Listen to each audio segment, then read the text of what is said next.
the huge demand with these basically historic temperatures. So the federal government says now that it is going to look into what happened here. The Texas governor has already called for this to be an emergency priority in the current legislative season to try and figure out what went wrong here so that so many Texans aren't in the cold and in the dark with future storms. But it's going to take quite a bit of time to get everything thawed out. Again, temperatures not expected to go above freezing until at least Friday here in Texas, Christy.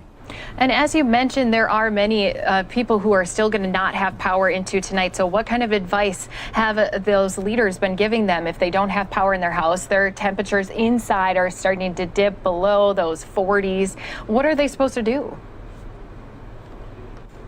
Well, you're supposed to, first of all, already open all of your cabinet doors under your sinks to get warmer air circulated under there to keep from the pipes, to keep the pipes from freezing. That's another really big problem. Plumbers are working overtime all over because there's so many pipes that are freezing up and bursting. So you can do that to try and defend your property and protect your property. But as far as trying to stay warm, the experts say you should try to move into the interior part of your home, sort of where you would go in a severe storm, the most interior space with no windows or doors. You can always put things like towels, roll those up and put those up against your exterior doors and your windows. And you're even supposed to close off doors in your home to kind of keep the heat sectioned off. So those are some things that people can do. Clearly, generators are of big concern. A few deaths have already been attributed to carbon monoxide poisoning.